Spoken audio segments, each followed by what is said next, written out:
Il existe, sous la surface polie de l'histoire officielle, des murmures qui ne disparaissent jamais.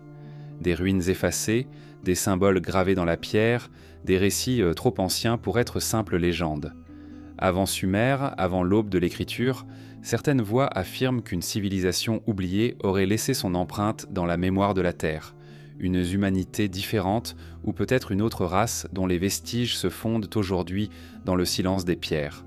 Ce qui demeure n'est ni preuve ni fiction, mais une ombre persistante, un fil fragile reliant l'inconnu à notre présent. Peut-être n'avons-nous fait qu'effleurer le souvenir d'un monde perdu, plus ancien que nos certitudes, plus vaste que nos chroniques. Entrons dans cet espace d'incertitude, où l'oubli devient matière, et où la vérité se cache derrière le voile de ce que l'on ne peut plus nommer. Il existe des zones de silence dans notre mémoire collective, comme des pages arrachées à un livre que l'on croyait complet. L'histoire telle que nous la connaissons commence avec l'écriture, vers 3300 avant notre ère en Mésopotamie. Avant cela, le récit devient fragmentaire, s'appuyant sur des tessons de poterie, des ossements épars et quelques outils de pierre. Pourtant, de nombreux indices laissent entendre qu'un monde bien plus complexe se cachait derrière le voile du temps. Ces échos presque effacés murmurent l'existence d'une humanité plus ancienne, peut-être même d'une race oubliée, dont la mémoire flotte encore dans les mythes et les pierres. Les archéologues parlent de préhistoire, un mot qui suggère que l'absence d'écriture équivaut à l'absence d'histoire. Mais n'est-ce pas un raccourci ? Les peintures rupestres de Chauvet ou d'Altamira témoignent d'un sens esthétique et symbolique déjà accompli. Les mégalithes, dressés avec une précision déconcertante, semblent dire que des sociétés dotées d'organisation et de savoir existaient bien avant Sumer. Ce qui frappe, ce n'est pas seulement la technique, mais la profondeur de pensée qui semble imprégner ces œuvres, comme si quelque chose avait précédé notre cycle de civilisation connu, une force organisatrice dont il ne reste que des empreintes énigmatiques. Göbekli Tepe, découvert en Turquie, reste l'un des témoignages les plus troublants de ce passé obscur. Érigé autour de 9500 avant notre ère, soit bien avant l'agriculture et les cités, ce complexe monumental défie nos schémas évolutifs. Comment des groupes supposément nomades ont-ils pu concevoir et ériger un tel ensemble architectural ? Les piliers sculptés, ornés d'animaux stylisés et de symboles encore indéchiffrés, suggèrent l'existence d'une pensée structurée, d'une vision cosmique. Certains chercheurs y voulaient pour le premier temple de l'humanité, mais d'autres murmurent qu'il pourrait n'être que la réminiscence d'un héritage bien plus ancien, transmis par des bâtisseurs dont la trace s'est effacée. À travers le monde, d'autres structures résonnent avec ce mystère. Les alignements de Karnak, en Bretagne, s'étendent sur des kilomètres. Les pierres levées du site de Nabta Playa, au cœur du désert égyptien, forment un calendrier céleste daté d'environ 7000 ans avant notre ère. En Bolivie, les blocs cyclopéens de Pumapunku semblent taillés avec une précision mécanique que l'on peine encore à reproduire. Ces sites ne sont pas reliés par des routes, ni par des cultures connues, mais ils partagent une même obsession pour l'ordre cosmique, les astres, l'orientation. Pourquoi cette fixation universelle sur le ciel, si ce n'est le souvenir d'un savoir commun, peut-être hérité d'une source antérieure ? Les mythes anciens, eux aussi, insistent. Les Grecs parlaient en d'âge disparu, l'âge d'or, l'âge d'argent, l'âge des héros. Les Indiens racontent les yugas, cycles cosmiques où des civilisations entières naissent et s'effondrent. Les Sumériens évoquaient les Anunnaki, des êtres venus enseigner aux hommes l'art de la royauté et des savoirs secrets. Les peuples d'Amérique se souvenaient des grands instructeurs venus d'ailleurs, portant des connaissances qu'aucun chasseur-cueilleur n'aurait pu inventer seul. Derrière ces récits mythologiques, certains perçoivent l'ombre d'une mémoire réelle, brouillée par le temps mais obstinée à persister dans les traditions orales. Les paléontologues et généticiens, eux, découvrent dans notre propre corps des strates invisibles.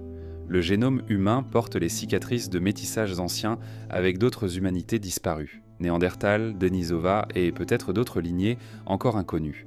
Ce qui demeure enfoui dans notre sang est une archive silencieuse, un palimpseste biologique. Si ces croisements sont avérés, pourquoi ne pas imaginer que d'autres traces plus subtiles pourraient en témoigner d'un héritage oublié, venu d'une race disparue avant même que l'histoire n'ait commencé ? L'archéologie traditionnelle insiste sur la prudence. Les preuves sont fragiles, souvent détruites par le temps, l'érosion ou les cataclysmes. Le dernier âge glaciaire, avec ses bouleversements climatiques, a noyé d'immenses portions de littoral sous les mers.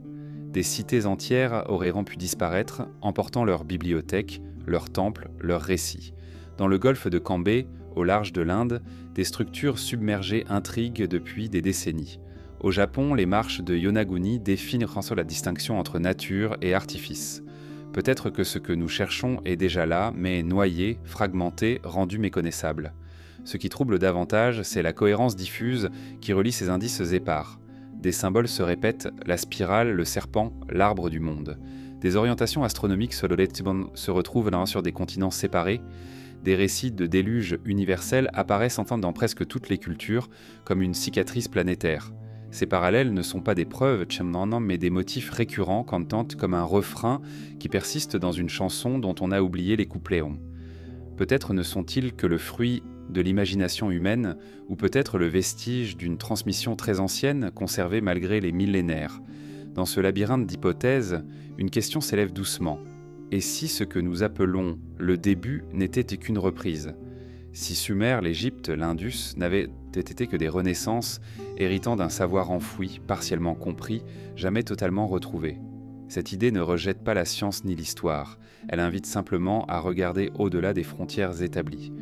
L'oubli n'est pas une preuve d'inexistence, il est la condition même du mystère. Les pierres, les mythes et notre propre génome pourraient bien être les fragments d'une mémoire collective plus vaste que nos chronologies. Le silence de ces échos ne nous donne pas de réponse définitive, il nous confronte à l'humilité. Nous savons si peu et ce que nous croyons solide repose sur des sédiments fragiles. Chaque découverte archéologique remet en question ce que l'on croyait acquis. Chaque mythe relu à la lumière des faits prend une nuance nouvelle. L'idée d'une race oubliée, d'une civilisation antérieure à Sumer, ne repose pas sur une certitude, mais sur un faisceau d'indices troublants. Et peut-être est-ce précisément dans cette incertitude que réside sa force, non pas comme une vérité à imposer, mais comme une invitation à contempler ce que nous avons perdu, et à imaginer ce qui pourrait dormir encore sous la poussière du temps. Au sommet d'une colline aride au sud-est de l'actuelle Turquie, se dresse un lieu que le temps avait voulu effacer. Pendant des millénaires, il dormit sous la poussière et les sédiments, enfouis volontairement ou accidentellement, comme s'il devait attendre que l'humanité soit prête à le redécouvrir. Lorsque les premières pierres de Göbekli Tepe apparurent à la lumière, dans les années 1990, elles bouleversèrent toutes les certitudes. Daté d'environ 9500 ans avant notre ère, ce sanctuaire se dressait là, plus ancien que l'écriture, plus ancien que les cités, plus ancien même que l'agriculture. Un monument dressé au cœur de la préhistoire supposait une architecture impossible selon nos récits établis. Göbekli Tepe n'est pas un village, ce n'est pas une cité. Rien dans son organisation ne ressemble aux structures de subsistance habituelles. Les archéologues n'y ont trouvé ni habitation permanente, ni champs, ni traces d'élevage à grande échelle. Ce qui se révèle, ce sont des enceintes circulaires faites de piliers massifs en forme de T, certains atteignant 5 mètres de hauteur et pesant plusieurs tonnes. Dressés verticalement, sculptés avec une précision étonnante, ils encadrent en fait des espaces vides, comme des théâtres silencieux. Tout indique que ce lieu n'était pas utilitaire, mais rituel, spirituel, symbolique. Il semble avoir été construit pour rassembler, pour se tourner vers un invisible plus vaste. Les piliers de Göbekli Tepe ne sont pas nus. Ils sont gravés d'animaux, de renards, de scorpions, de vautours, de serpents. On y distingue aussi des formes géométriques, des symboles récurrents, des combinaisons encore indéchiffrées. Certains piliers portent des bras sculptés le long de leur surface, avec des mains posées sur un ventre stylisé. Ces figures humaines abstraites, sans visage, semblent incarner des êtres intermédiaires, ni tout à fait hommes, ni tout à fait dieux. La pierre, taillée avec soin, est devenue ici langage. Elle parle d'un monde de symboles, d'une cosmogonie qui précède nos alphabets. Ce qui trouble davantage est la date. Nous avons longtemps imaginé que l'ordre des choses était clair. D'abord l'agriculture, puis la sédentarité, ensuite la religion et les temples.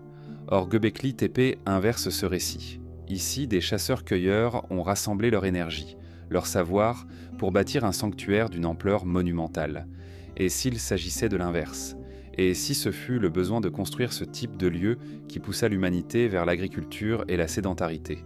Dans cette perspective, la religion, ou du moins la quête du sacré, aurait précédé la révolution néolithique. Cela réécrit profondément la trame de notre histoire. Certains chercheurs, confrontés à l'énigme de Göbekli Tepe, proposent une autre hypothèse. Peut-être ce site ne fut-il pas une invention isolée, mais la trace d'un savoir plus ancien, transmis par une source aujourd'hui disparue. Car ériger des piliers de plusieurs tonnes, les transporter, les aligner avec une précision architecturale, tout cela exigeait une organisation sociale avancée, un savoir technique que l'on n'associe pas à de simples groupes nomades. Alors d'où cela venait-il ? Était-ce une innovation fulgurante née de circonstances uniques, ou bien l'héritage affaibli d'une civilisation perdue qui aurait légué ses secrets à ceux qui restaient bandes après une catastrophe oubliée ? La disposition des enceintes circulaires intrigue. Certaines semblent alignées sur des repères célestes. Le vautour gravé sur un pilier évoque pour certains chercheurs des constellations. Des archéoastronomes ont suggéré que Göbekli Tepe pourrait avoir servi de carte du ciel, enregistrant des configurations stellaires d'il y a plus de 11 000 ans. Si cela est vrai, alors il s'agirait de la plus ancienne représentation cosmique jamais découverte. Le ciel dans ce lieu n'était pas une abstraction. Il devenait partie intégrante du rituel, comme une mémoire vivante inscrite dans la pierre. Göbekli Tepe garde pourtant son silence. Les fouilleux ne révèlent que peu d'objets du quotidien. Pas de foyer massif, pas de maison, pas d'outils agricoles. Ce lieu était dédié à autre chose. Une assemblée périodique, peut-être, où des groupes épars se réunissaient pendant pour des rites. Mais pourquoi l'avoir ensuite enterré ? Car c'est là l'un des plus grands mystères. Le site a été volontairement recouvert de terre, scellé comme un tombeau géant.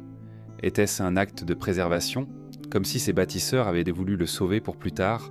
Était-ce un rituel de fermeture, une manière de clore un cycle ? Ou bien un geste dicté par la peur, comme si l'endroit avait perdu son sens et devait disparaître aux yeux des hommes ? Dans les mythes des peuples voisins, on retrouve des souvenirs troublants. Les Sumériens parlaient bécrin des Anunnaki, qui apportèrent aux hommes la royauté et le savoir. Les traditions anatoliennes évoquent des êtres venus d'un âge antérieur. Les légendes de déluge, omniprésentes, pourraient en être la mémoire de la fin brutale d'une civilisation glaciaire. Peut-être Göbekli Tepe fut-il un sanctuaire érigé par des survivants, un monument pour conserver la mémoire d'un monde disparu. Dans cette hypothèse, il n'était pas le premier, mais le dernier témoin d'une tradition plus ancienne.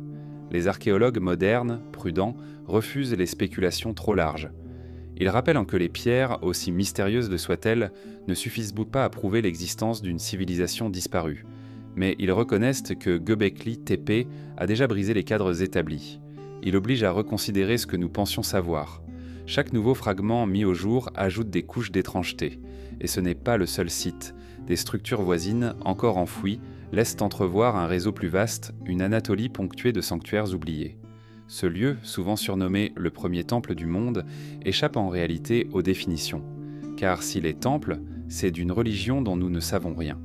S'il est mémoire, c'est d'un passé dont nous n'avons pas les mots. Il demeure une anomalie, une fracture dans la ligne du temps. Les pierres, dressées il y a plus de 11 millénaires, se tiennent comme un rappel discret que notre histoire est incomplète. Göbekli Tepe ouvre ainsi une brèche. Il fait naître une question sans réponse. Comment des hommes supposés primitifs ont-ils conçu un projet d'une telle ampleur ? La possibilité que ce site soit un héritage et non une invention soudaine reste suspendue comme une ombre. Peut-être ne s'agit-il que d'une énigme locale, mais peut-être aussi du premier écho tangible d'une civilisation antérieure, perdue avant que les Sumériens ne tracent leurs premiers signes. Le désert turc garde ce secret. Et dans ces pierres levées, on croit entendre une rumeur venue d'un temps si ancien qu'il défie la mémoire. Une rumeur qui nous conduit, pas à pas, vers d'autres lieux impossibles, où la géographie elle-même semble enregistrer le souvenir d'un monde oublié. Depuis des siècles, certaines cartes anciennes suscitent plus d'étonnement que d'explications. Elles semblent contenir des savoirs impossibles, des détails géographiques que leurs auteurs ne pouvaient, en théorie, connaître.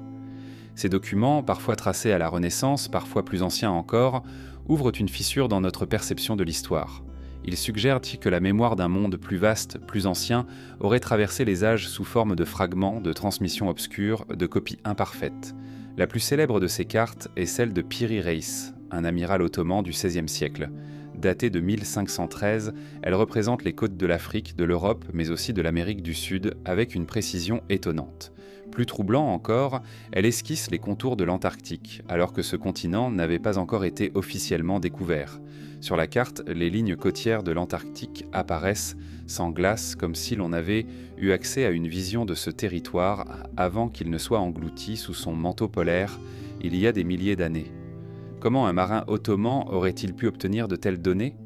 Piri Reis affirmait s'être appuyé sur des cartes beaucoup plus anciennes, dont certaines remontaient, disait-il, à l'époque d'Alexandre le Grand. L'idée que des cartes antédiluviennes aient survécu, copiées de Reicher et copiées de génération en génération, ouvre une perspective vertigineuse. Si de telles sources existaient, elles auraient dû être le produit d'une civilisation ayant parcouru les mers bien avant les grandes explorations modernes. Une civilisation capable de mesurer, de représenter et de transmettre des données géographiques avec une précision surprenante. Une civilisation dont nous ne conservons aujourd'hui ni cités identifiées, ni archives directes, seulement des échos dessinés à l'encre sur des parchemins tardifs. La carte d'Oronsfin, datée de 1531, ajoute à ce mystère. Elle montre également un Antarctique dépourvu de glace, dessiné comme un continent verdoyant, traversé de rivières. Certains chercheurs ont tenté d'y voir une simple erreur de représentation, une extrapolation fantaisiste. Mais la précision des tracés, notamment le lien avec l'Amérique du Sud, intrigue. Si l'Antarctique a été représenté ainsi, c'est peut-être parce que des traditions cartographiques beaucoup plus anciennes, venues d'un âge où le climat terrestre était différent, circulaient encore de manière souterraine parmi les érudits. On trouve aussi la carte de Zéno, établie au XIVe siècle, qui décrit des îles mystérieuses descendeuses de l'Atlantique Nord, aujourd'hui absentes de nos océans. La carte de Hadji Ahmed du XVIe siècle propose quant à elle une vision presque correcte de l'océan Atlantique, reliant l'Europe, l'Afrique et l'Amérique, alors même que les relevés précis n'existaient pas encore. Ces exemples ne prouvent rien à eux seuls, mais mis côte à côte, ils forment un motif récurrent, des bribes d'un savoir ancien, répliqués sans toujours être compris, puis transmis à travers les siècles. Certains chercheurs indépendants ont proposé que ces cartes pourraient être les dernières traces d'une cartographie planétaire issue d'une civilisation disparue avant le dernier grand basculement climatique, il y a environ 12 000 ans. Si tel était le cas, cela signifierait que cette humanité ancienne possédait non seulement la navigation au long cours, mais aussi des techniques avancées de mesure et de projection. La maîtrise des latitudes, des longitudes et de la forme réelle des continents aurait exigé des connaissances astronomiques et mathématiques bien supérieures à ce que nous attribuons aux sociétés de chasseurs-cueilleurs. L'hypothèse est audacieuse, mais elle s'appuie sur un faisceau d'indices. Les anciennes traditions maritimes rapportent souvent l'existence de terres au-delà des océans. Les Grecs parlaient d'îles mystérieuses à l'ouest, les Celtes évoquaient des contrées perdues, englouties par les eaux. Les mythes polynésiens décrivent des voyages immenses à travers le Pacifique, guidés par les étoiles. Si une civilisation plus ancienne avait laissé derrière elle des cartes, même fragmentaires, il n'est pas impossible qu'elles aient survécu à travers ces traditions, avant de se cristalliser sur le papier à l'époque moderne. La précision géographique de certaines de ces cartes soulève aussi une question troublante. Comment représenter un continent sous la glace sans l'avoir connu à une époque plus chaude ? Les études géologiques indiquent que certaines zones côtières de l'Antarctique étaient libres de glace il y a environ 6 000 à 10 000 ans, et encore plus largement lors de la fin de la dernière période glaciaire, il y a environ 12 000 ans. Les datations correspondent étrangement à la période où de nombreux mythes situent la disparition d'une civilisation antédiluvienne, comme l'Atlantide de Platon. Pourtant, il serait trop simple de crier au mystère sans réserve. Les historiens rappellent que les cartes de la Renaissance étaient souvent des compilations hasardeuses, mélangeant savoirs anciens, erreurs de copie et imagination. Certains reliefs dessinés ne correspondent pas à la réalité, et l'idée d'un Antarctique sans glace pourrait être le fruit d'une projection maladroite d'autres continents. Mais malgré ces explications prudentes, le sentiment persiste que ces cartes touchent à quelque chose de plus profond, comme si elles effleuraient une mémoire que nous avons oubliée. Au-delà des cartes elles-mêmes, c'est la question de la transmission du savoir qui se pose. Comment une information ancienne peut-elle traverser les siècles, survivre aux catastrophes, aux changements de langue, aux destructions d'empires ? Peut-être que ce que nous voyons n'est que la pointe visible d'un iceberg de connaissances perdues. Les bibliothèques antiques, comme celle d'Alexandrie, abritaient sans doute des copies de ces cartes, compilées à partir de sources encore plus anciennes. Leur disparition par incendie ou pillage aurait effacé une partie cruciale de cette mémoire. Mais quelques fragments auraient échappé à l'oubli, semés comme des graines qui réapparaissent de loin en loin. La possibilité d'une géographie oubliée ne se limite pas aux cartes. Elle se retrouve aussi dans certains récits de navigateurs. les Phéniciens, réputés pour leurs voyages maritimes, auraient atteint des terres au-delà des colonnes d'Hercule. Des inscriptions mystérieuses, retrouvées en Amérique, sont parfois attribuées à des visiteurs de l'Ancien Monde.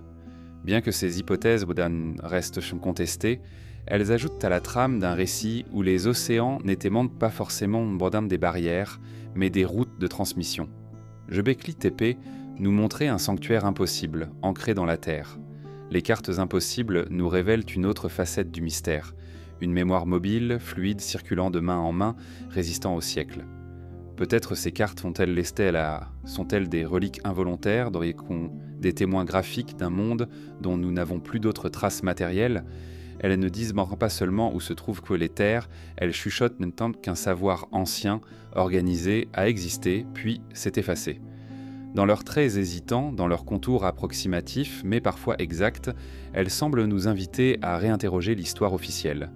Peut-être ne sont-elles que des curiosités, ou peut-être la clé discrète d'un héritage enfoui, le reflet d'une géographie qui appartenait à des hommes dont nous avons oublié jusqu'au nom. Depuis l'aube des récits, l'humanité raconte qu'elle n'a pas toujours été seule. Les mythes, dispersés à travers les continents, convergent vers une idée persistante. Avant nous, ou peut-être à nos côtés, d'autres races ont existé. Certaines furent décrites comme des dieux venus d'en haut, d'autres comme des titans surgis des profondeurs de la terre. Tantôt bienveillants, tantôt destructeurs, ils apparaissent comme des ancêtres oubliés, des êtres dont l'ombre plane encore sur notre mémoire collective. Dans la Grèce antique, les poètes parlaient des titans, enfants de la terre et du ciel. Puissants, colossaux, ils régnaient avant l'arrivée de Zeus et des Olympiens. Leur chute, racontée comme une guerre cosmique, pourrait n'être qu'une métaphore. Mais derrière l'image, certains chercheurs voient le souvenir d'un peuple ancien, plus grand, plus fort, effacé par l'avènement d'une nouvelle ère. L'écho de cette idée se retrouve ailleurs. Dans les légendes nordiques, les Jötunn, géants primordiaux, précèdent les dieux d'Asgard.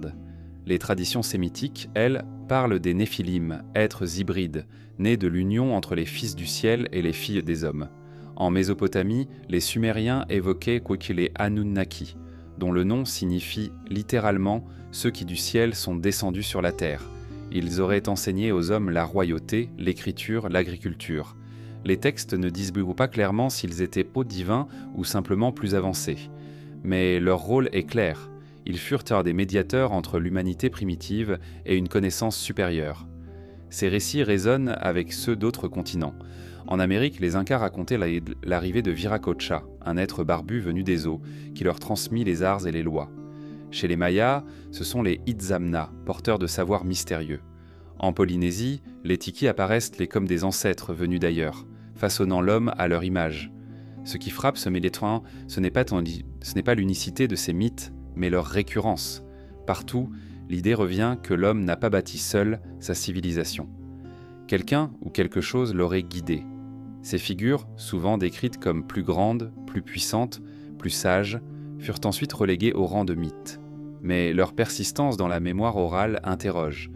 Était-ce seulement l'imagination d'hommes fascinés par la nature et ses forces, ou la trace voilée d'une rencontre réelle, oubliée avec le temps ? Dans certaines régions, ces mythes prennent une forme plus charnelle, les récits de géants. De l'Irlande aux Andes, de l'Afrique aux steppes de Russie, des traditions évoquent des êtres de taille démesurée qui auraient habité la Terre avant nous. Des découvertes archéologiques, bien que controversées, ont parfois nourri ces récits. Des ossements gigantesques, des crânes anormaux, souvent vite classés ou oubliés. Qu'ils soient réels ou non, leurs souvenirs continuent de marquer les traditions. Le livre d'Enoch, texte apocryphe de l'Antiquité, raconte que ces géants furent engendrés par des anges déchus et les filles des hommes. Leur présence troubla l'ordre du monde et entraîna, selon le récit, la grande inondation. Les mythes de races antiques ne se limitent pas aux géants ou aux dieux. Certains parlent d'êtres plus subtils, presque insaisissables. Les Dogons du Mali racontent l'histoire des Nomos, venus de l'étoile Sirius, porteurs de la parole et de la connaissance. Ces êtres aquatiques, mi-hommes, mi-poissons, leur auraient transmis des savoirs astronomiques d'une précision surprenante, confirmés des siècles plus tard par l'astronomie moderne. Les aborigènes d'Australie, dans leur temps du rêve, décrivent des ancêtres créateurs qui façonnèrent le paysage et les lois. Les Celtes, eux, évoquèrent le peuple des Tuatha Dé Danann, arrivés d'au-delà des mers, dotés de pouvoirs surnaturels et porteurs d'artefacts sacrés. À travers ces récits, une même structure se répète, une race antérieure venue d'ailleurs ou surgie de la Terre qui initie les hommes, puis disparaît. Leur départ est souvent lié à une catastrophe, une guerre céleste, un déluge, ou l'arrivée d'une nouvelle humanité. Ce schéma universel laisse planer une hypothèse troublante, et si ces mythes n'étaient pas des inventions isolées, mais la mémoire déformée d'un contact réel avec une autre humanité oubliée, plus ancienne, plus avancée que nous ne l'imaginons? Les anthropologues traditionnels expliquent ainsi ces récits comme des métaphores.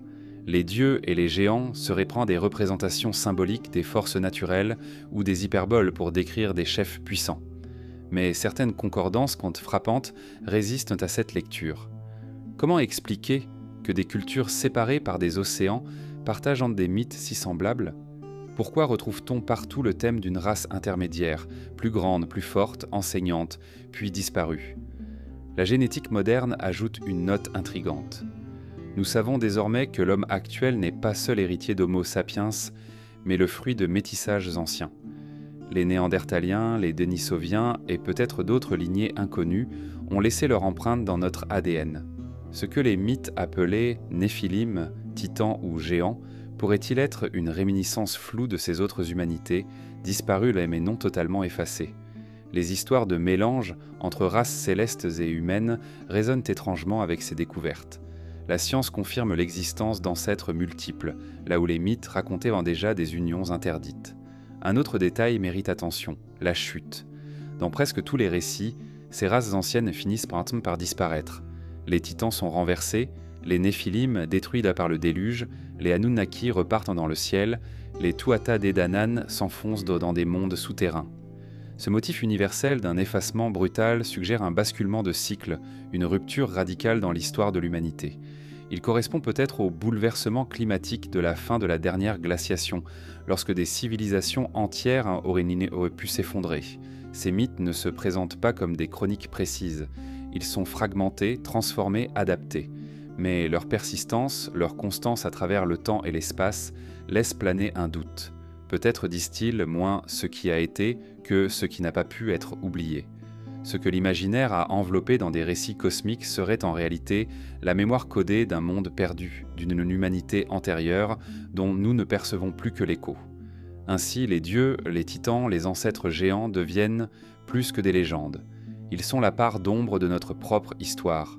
Ils rappellent que nous ne savons pas d'où nous venons vraiment, et que les lignes tracées par les historiens sont peut-être seulement la surface d'un récit plus profond, que les pierres, le sang et les rêves portent encore en silence.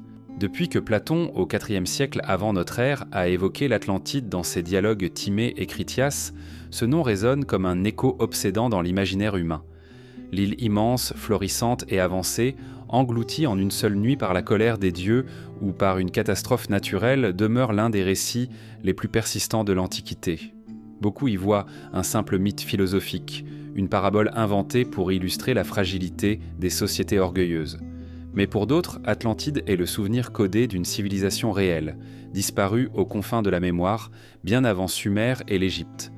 Le récit de Platon situe l'Atlantide 9000 ans avant Solon, c'est-à-dire vers 9600 avant notre ère. Une date qui correspond étrangement à la fin du dernier âge glaciaire, période de bouleversements climatiques violents, de montée brutale des océans et de disparition de vastes régions côtières. Dans ces dialogues, Platon décrit une île située au-delà des colonnes d'Hercule, c'est-à-dire au-delà du détroit de Gibraltar.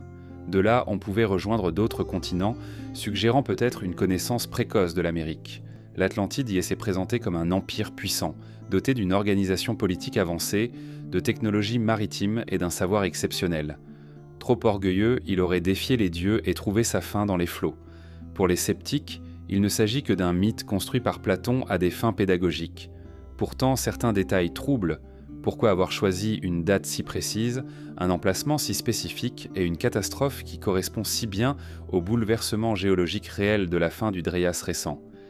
Il est possible que Platon, puisant dans des traditions égyptiennes plus anciennes, ait transmis malgré lui un fragment de mémoire collective, car les prêtres de Saïs en Égypte racontaient déjà à Solon l'existence d'une civilisation antérieure détruite par les eaux.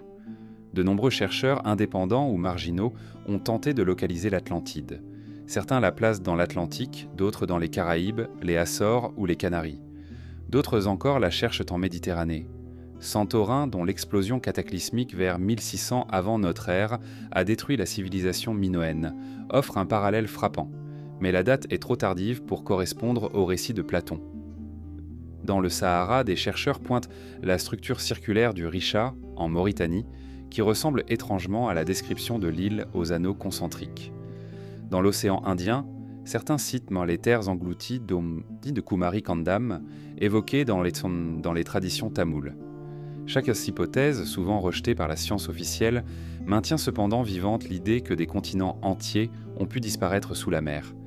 Ce qui rend l'Atlantide fascinante, ce n'est pas seulement sa localisation hypothétique, mais ce qu'elle incarne, la possibilité qu'une civilisation avancée ait existé avant toutes celles que nous connaissons. Platon décrit une société dotée de temples majestueux, de réseaux hydrauliques complexes, de flottes imposantes. Si l'on admet ne serait-ce que l'idée d'une base réelle, cela signifierait que des hommes, il y a 12 000 ans, possédaient un niveau d'organisation que nous ne croyons possible qu'à partir de 3000 avant notre ère. La montée des mers, après la dernière glaciation, aurait englouti d'immenses régions côtières. Le niveau des océans s'est élevé d'environ 120 mètres, noyant d'innombrables plaines habitées. Des sites sous-marins comme ceux du golfe de Cambay, au large de l'Inde, ou les structures de Yonaguni, au Japon, laissent entrevoir des traces d'occupation humaine aujourd'hui submergées. Peut-être que l'Atlantide n'était pas une île unique, mais une métaphore pour toutes ces terres englouties, ces civilisations côtières disparues dont nous n'apercevons plus que les fantômes sous l'eau. Les mythes du monde entier semblent renforcer cette hypothèse. Les récits de déluge universel abondent, dans la Bible avec Noé, dans l'épopée de Gilgamesh, dans les traditions grecques avec Deucalion, en Inde avec Manu, en Amérique avec les récits Hopis ou Maya. Partout où on retrouve le souvenir d'une inondation gigantesque, effaçant presque toute trace des peuples anciens. Peut-être ces récits ne sont-ils que la mémoire transmise de génération en génération des cataclysmes qui mirent en fin à la dernière ère glaciaire. L'Atlantide de Platon, au lieu d'être une invention, pourrait n'être qu'une version grecque de ce souvenir universel. Au-delà des catastrophes naturelles, certains détails nourrissent l'idée d'une science avancée. Les Atlantes, selon Platon, maîtrisaient des techniques hydrauliques complexes. Leurs temples étaient couverts de métaux brillants, dont l'orichalque, mystérieux alliage mentionné par plusieurs auteurs anciens. Ils connaissaient l'astronomie, la navigation au long cours et auraient exercé une influence sur de vastes territoires. Certains ésotéristes du XIXe siècle, comme Helena Blavatsky, virent dans l'Atlantide le berceau de toutes les civilisations, un foyer spirituel et scientifique détruit par sa propre arrogance. Ces théories, bien que rejetées par l'Académie, continuent d'inspirer un imaginaire collectif. Ce qui fascine encore davantage, c'est la dimension cyclique du récit. L'Atlantide aurait été détruite pour avoir défié l'ordre divin. Son orgueil, sa démesure, auraient précipité sa perte. Ce motif, au-delà de la morale, suggère l'idée d'une civilisation brillante mais fragile, balayée par des forces plus grandes qu'elle. Il rejoint le thème récurrent des mythes. L'humanité, à plusieurs reprises, aurait atteint un sommet, avant d'être réduite au silence par le feu, par l'eau ou par la glace. Les recherches modernes en archéologie sous-marine n'ont fait qu'ajouter à l'intrigue. Des structures au large de Cuba, révélées par sonar, semblent dessiner les contours d'une cité engloutie. Dans les Caraïbes, des formations géométriques intriguent. Rien de tout cela n'a été confirmé comme civilisation ancienne, mais les indices s'accumulent, formant un paysage d'incertitude. Chaque découverte ravive l'espoir que, sous les océans, dorment encore des archives pétrifiées de mondes perdus. L'Atlantide, qu'elle soit réalité ou métaphore, garde sa force parce qu'elle incarne une idée, celle d'un âge oublié, d'une humanité effacée par les eaux, mais dont le souvenir persiste dans les récits. Elle est la cicatrice d'un continent disparu, mais aussi le miroir de nos propres fragilités. Peut-être qu'au-delà du mythe, ce que nous poursuivons dans l'Atlantide, c'est la mémoire de notre propre vulnérabilité, la conscience qu'avant nous, d'autres mondes ont existé et qu'ils ont sombré. Dans les traditions orales de presque tous les peuples, on raconte qu'autrefois des êtres immenses foulèrent la terre. Ils n'étaient pas seulement plus grands que les hommes, ils semblaient appartenir à un autre ordre, dotés d'une force prodigieuse, parfois d'une sagesse terrible, parfois d'une violence inhumaine. Ces géants apparaissent comme une race oubliée, une humanité parallèle effacée des chroniques officielles, mais persistante dans la mémoire des mythes. Leur empreinte, plus que tout autre, soulève la question de l'existence de traces physiques, ossements, crânes, squelettes, qui auraient tant pu attester de leur réalité. Et pourtant, tout ce qui demeure, ce sont des récits, des fragments et des controverses. En Grèce, on racontait que les géants, fils de Gaïa, avaient affronté les dieux de l'Olympe lors d'une guerre cosmique, la gigantomachie. Dans la Bible, le livre de la Genèse mentionne les Néphilim, ceux qui tombèrent, nés de l'union entre les fils du ciel et les filles des hommes. Ces êtres, dit-on, étaient vraiment des colosses qui peuplaient la terre avant le déluge. Dans le livre d'Enoch, texte apocryphe, leur taille atteignait des proportions monstrueuses, et leur existence fut une des raisons de la colère divine. Les Celtes parlaient en forte des faumoirs, êtres gigantesques venus des mers, ennemis des dieux bienveillants. Les légendes nordiques évoquent les Jötunn, les géants de glace, plus anciens que les dieux eux-mêmes. En Amérique du Nord, les récits Iroquois et Cherokees parlent d'une race de grands hommes aux cheveux roux, exterminés par les ancêtres des tribus. Dans les Andes, les mythes péruviens décrivent des géants venus de l'océan, si hauts que leurs têtes dépassaient les arbres. Même en Afrique, certains contes rapportent l'existence d'êtres colossaux, premiers habitants du monde. Cette universalité trouble. Pourquoi tant de cultures, séparées par des océans, racontent-elles la même chose ? À partir du XIXe siècle, des rumeurs persistantes évoquèrent la découverte de squelettes gigantesques.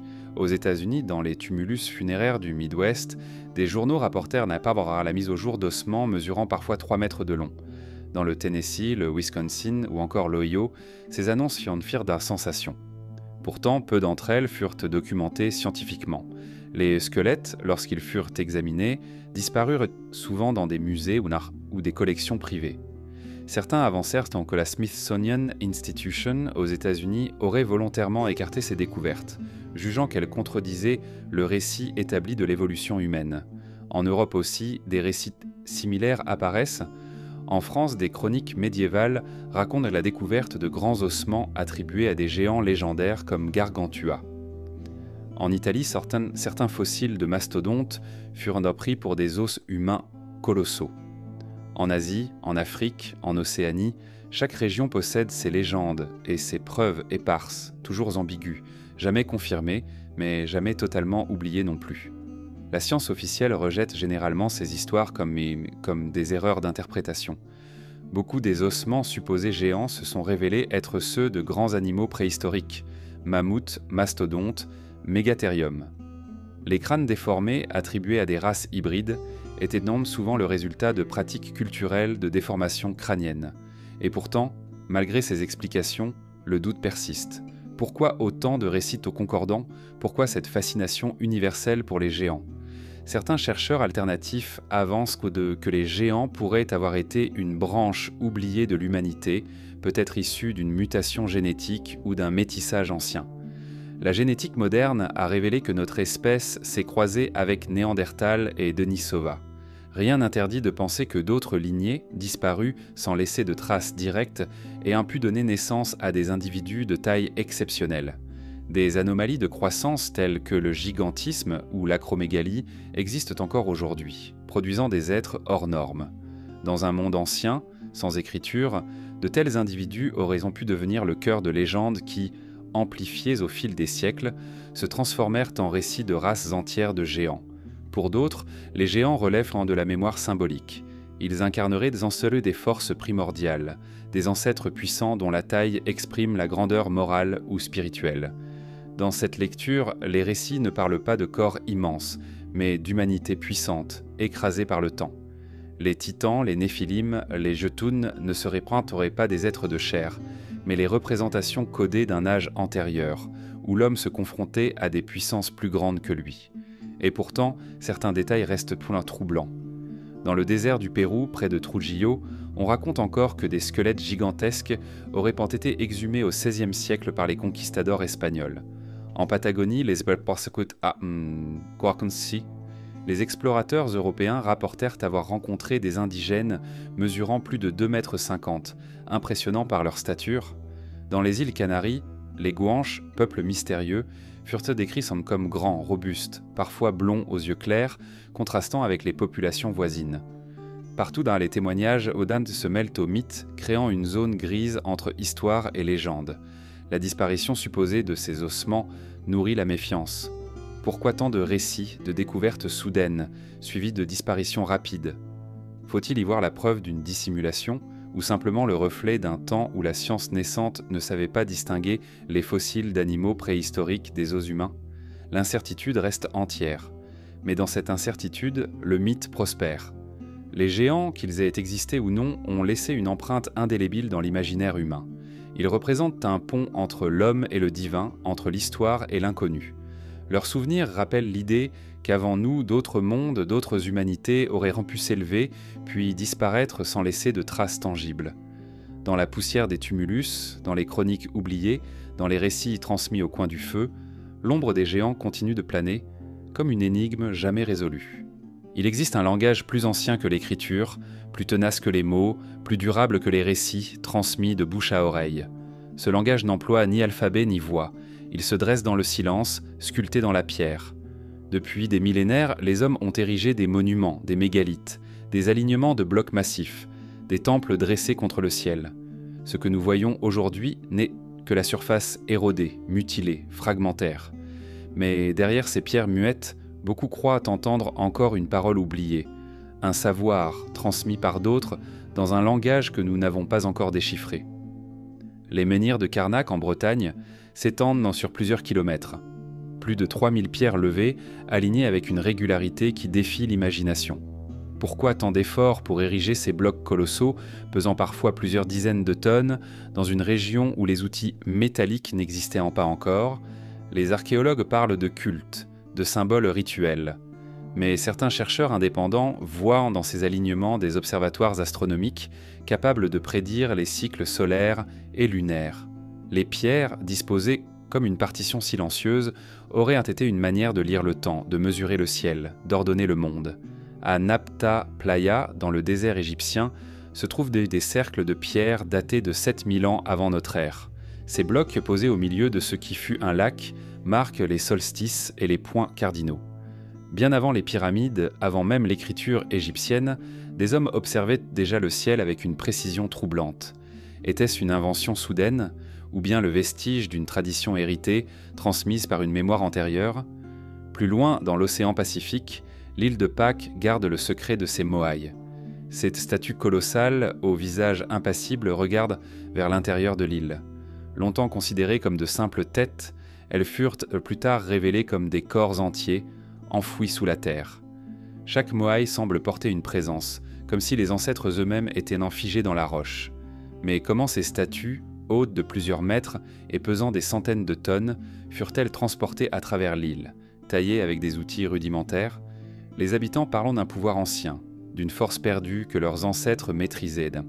La science moderne cherche des explications mécaniques, mais le mystère demeure. La pierre ici semble porteuse d'une langue qui n'est plus traduite. Au Pérou, à Sacsayhuaman, les murs cyclopéens défilent en échou la logique. Des blocs de plusieurs dizaines de tonnes, taillés avec une précision telle qu'aucune lame de couteau ne peut s'insérer entre eux. Les angles irréguliers mais parfaits s'emboîtent comme dans un puzzle tridimensionnel. Comment ces pierres ont-elles été déplacées et ajustées? Les Incas eux-mêmes affirmaient que ces murailles avaient été construites par une race antérieure, plus puissante qu'eux. Ils disaient simplement « Ce n'est pas nous qui avons bâti cela ». À Tiwanaku et Pumapunku, toujours dans les Andes, des blocs de pierre portent des rainures et des encoches d'une précision presque mécanique. Certains blocs sont en forme de hache, parfaitement standardisés, comme si l'on avait travaillé avec des outils de coupe avancés. Officiellement, ils datent d'il y a 1500 ans, mais certains chercheurs estiment qu'ils pourraient être bien plus anciens, hérités d'un âge oublié. La pierre, dans ces lieux, semble raconter une histoire de bâtisseurs qui maîtrisaient des techniques que nous ne comprenons pas encore. En Asie aussi, les pierres parlent. Les temples khmers d'Angkor, au Cambodge, sont couverts de bas-reliefs d'une finesse stupéfiante. Parmi eux, une image surprend, une sculpture représentant un stégosaure, animal disparu des millions d'années auparavant. Était-ce une coïncidence, une figure symbolique, ou le souvenir transmis d'un savoir paléontologique perdu? En Inde, les temples mégalithiques de Mahabalipuram, en partie submergés par la mer, témoignent d'un art architectural sophistiqué érodé mais persistant.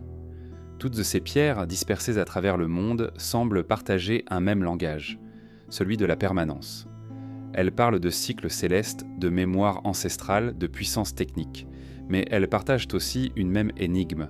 Pourquoi leurs bâtisseurs ont-ils choisi la pierre, la matière la plus dure, pour graver leur monde ? Peut-être savaient-ils que les mots s'effacent, que les bibliothèques brûlent, que les traditions orales se perdent. Mais la pierre, elle, résiste. Même fragmentée, elle demeure comme une archive muette, attendant d'être relue. La difficulté est son nez que nous ne savons plus lire cette langue. Nous interprétons selon nos propres catégories, temples, tombeaux, fortifications. Mais dans bien des cas, ces définitions ne tiennent pas. Les pyramides égyptiennes, par exemple, sont encore l'objet de débats. Tombeaux royaux ou machines symboliques, leur orientation astronomique, leur précision géométrique, leur complexité interne semblent dépasser le simple rôle funéraire. Peut-être étaient-elles des livres de pierre conçus pour transmettre autre chose que des corps. Dans les traditions ésotériques brûlées, on raconte que la pierre a toujours été le médium privilégié des civilisations anciennes. Elle était considérée comme vivante, capable de porter une mémoire vibratoire. Les mégalithes auraient en servi non seulement à marquer l'espace, mais aussi à capter ou transmettre des énergies invisibles. Cette idée, bien que rejetée par la science moderne, persiste dans de nombreuses cultures. Les dolmens, menhirs et cercles de pierre étaient bon perçus comme des lieux de passage, des ponts entre le visible et l'invisible. Le plus troublant est peut-être la récurrence des symboles gravés. Spirale, serpent, soleil, constellation. Des motifs se retrouvent à travers des continents séparés. À Newgrange, en Irlande, une tombe mégalithique vieille de 5000 ans est ornée de spirales complexes. Au Mexique, des pétroglyphes montrent des formes semblables. En Australie, les aborigènes peignaient des motifs identiques sur la roche. Pourquoi cette insistance universelle ? Ces symboles n'étaient pas décoratifs. Ils faisaient partie d'un langage global, partagé, que nous ne savons plus traduire. Peut-être que ces pierres muettes nous adressent encore un message, mais nous ne possédons plus la clé. Comme un livre ouvert dans une langue morte, elles attendent que nous réapprenions à les lire. Chaque bloc, chaque gravure, chaque alignement pourrait être une phrase, une strophe, dans un récit plus vaste, celui d'une humanité oubliée. Mais pour l'instant, elles demeurent silencieuses, imposantes, immobiles sous le ciel, rappelant que notre histoire n'est peut-être qu'une note dans une partition beaucoup plus longue. Lorsque l'on contemple les grandes structures de pierre qui jalonnent le monde, une question revient inlassablement. Qui les a construites ? Les archéologues attribuent sans ces monuments aux civilisations que nous connaissons. Les Égyptiens pour les pyramides, les Incas pour les murs cyclopéens, les Olmèques pour leurs têtes colossales. Pourtant, dans de nombreux cas, même les peuples eux-mêmes racontaient que ces œuvres n'étaient pas de leur fait. Ils disaient pas avoir trouvé ces pierres déjà là, héritées d'ancêtres mystérieux. Cette idée, souvent ignorée, nourrit l'hypothèse troublante de bâtisseurs inconnus. Une humanité ou une race oubliée qui aurait laissé derrière elle des monuments dont nous ne comprenons toujours pas la logique. En Égypte, les textes anciens parlent de « le âge des dieux » avant celui des pharaons. Les chroniques de Manéthon, prêtre égyptien du IIIe siècle avant notre ère, mentionnent des dynasties divines régnant sur le Nil bien avant les premiers rois humains. Certains temples, comme celui d'Osiris à Abydos, contiennent des structures massives de granit que les Égyptiens eux-mêmes semblaient considérer comme préexistantes. Les blocs du temple de la vallée, près du Sphinx, pèsent parfois plus de 100 tonnes. Comment, avec des outils de cuivre et sans roues, des hommes auraient-ils pu déplacer de telles masses ? Au Pérou, les Incas bâtirent un empire magnifique, mais lorsqu'on les interrogeait sur l'origine des murailles cyclopéennes de Cusco ou de Sacsayhuaman, ils répondaient « elles étaient là avant nous ». Ils se considéraient comme héritiers, non comme bâtisseurs. Le même mystère se retrouve à Pumapunku, où les blocs taillés en forme de hache, aux rainures régulières, semblent avoir été découpés avec des instruments métalliques ou mécaniques que l'archéologie officielle ne reconnaît pas pour cette époque. En Mésoamérique, les Olmèques les sont connus pour leurs têtes monumentales de basalte, hautes de plusieurs mètres, au regard énigmatique. Pourtant, aucune trace claire de carrière ni de technique de transport n'explique comment ces colosses ont été déplacés sur des dizaines de kilomètres. Les Mayas et les Aztèques eux-mêmes admettaient que certaines pyramides qu'ils utilisaient avaient été construites par des peuples plus anciens. Les traditions nahuatl parlent des Quinametzin, des géants bâtisseurs qui auraient érigé les pyramides de Téotihuacan avant l'arrivée des hommes actuels. L'archéologie conventionnelle insiste. Ces monuments sont le fruit du génie humain sans qu'il soit besoin d'invoquer d'autres races. Mais la difficulté est que nous ne savons pas toujours comment ces œuvres ont été réalisées. Nous supposons des rampes, des cordes, des efforts titanesques, et pourtant, dans certains cas, les hypothèses ne suffisent pas. Pourquoi tailler des blocs de 100 tonnes alors que des pierres plus petites auraient été tout aussi efficaces?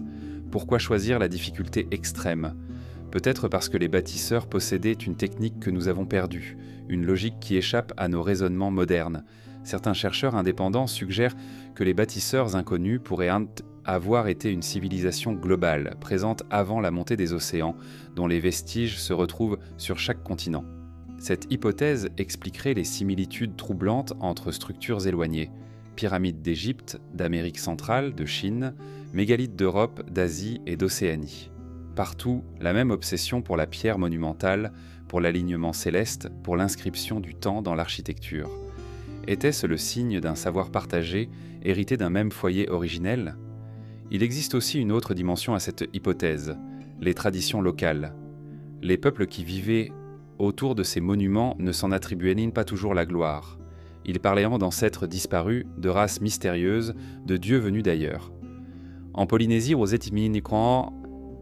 les habitants expliquaient que les moaïs de l'île de Pâques avaient été érigés grâce à une force que leurs ancêtres avaient perdue.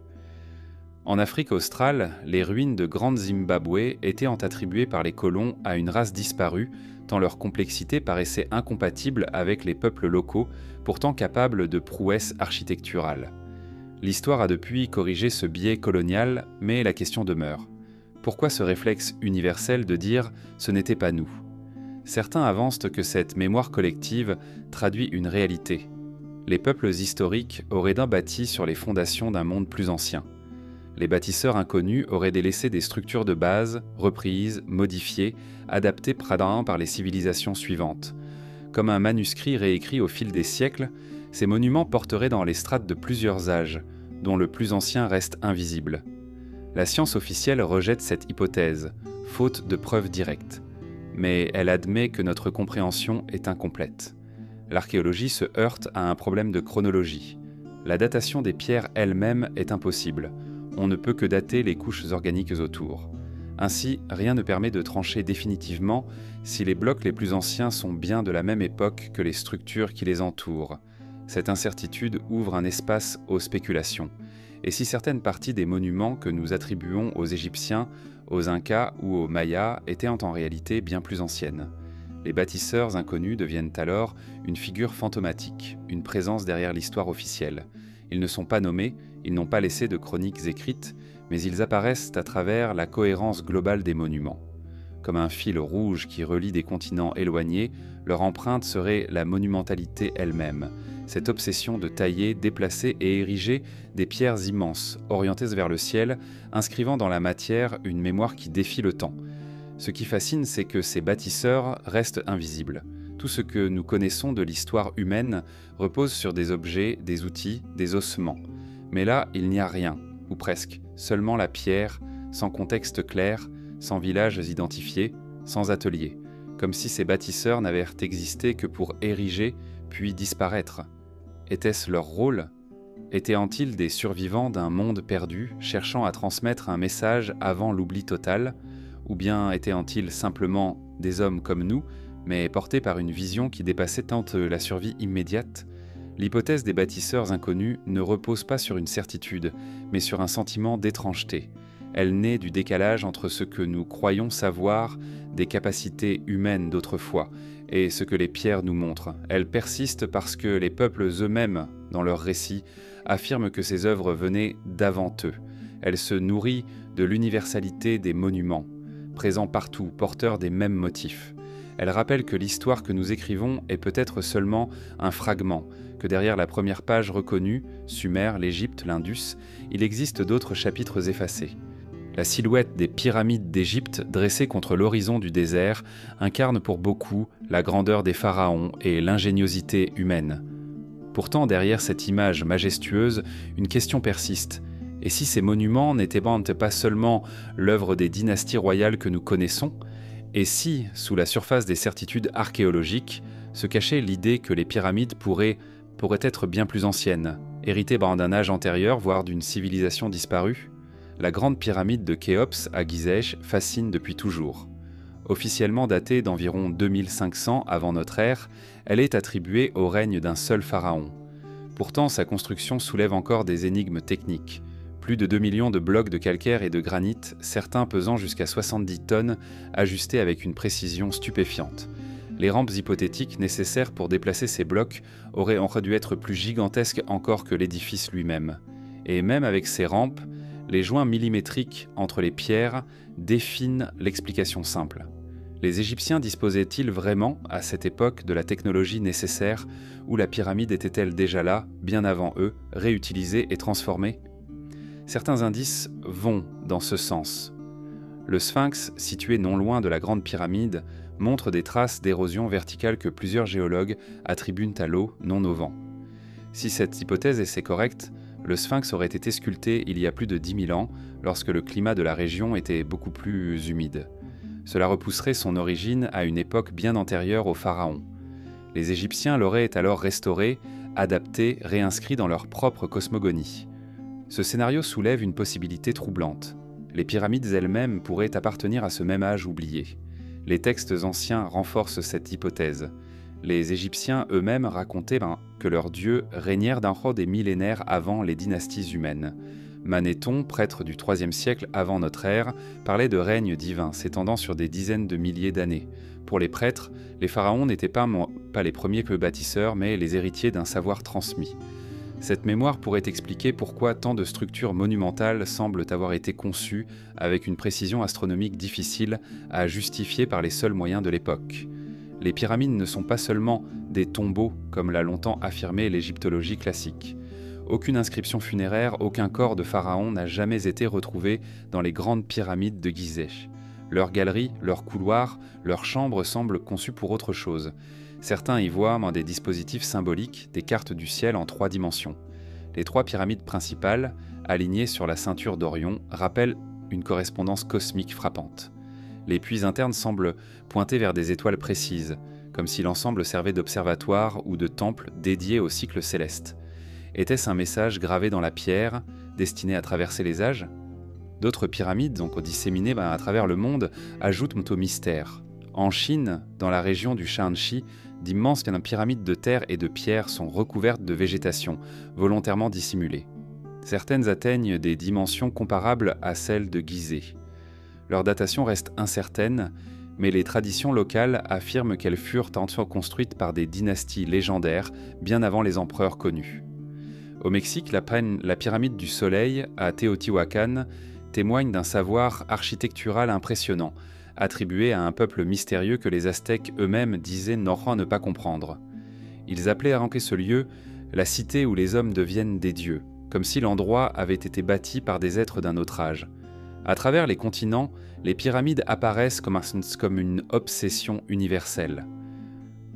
En Indonésie, le mont Gunung Padang, longtemps considéré comme une colline naturelle, s'est révélé être une structure mégalithique, potentiellement datée de plus de 10 000 ans.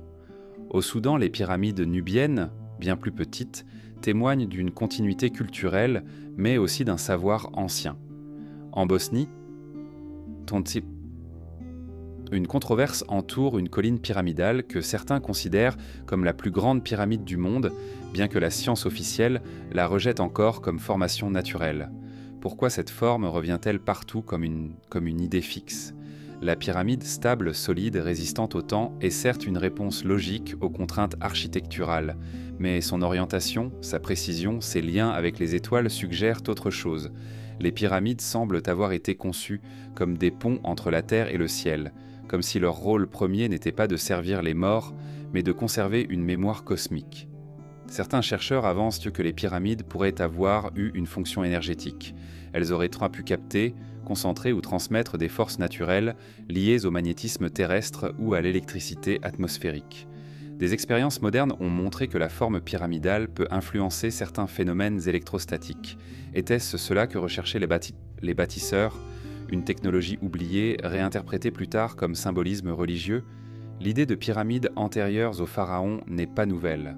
Au XIXe siècle déjà, certains égyptologues remarquaient que les pyramides les plus anciennes, comme celle de Gizeh, semblaient techniquement supérieures aux constructions ultérieures qui paraissaient dégénérées, moins précises, plus fragiles.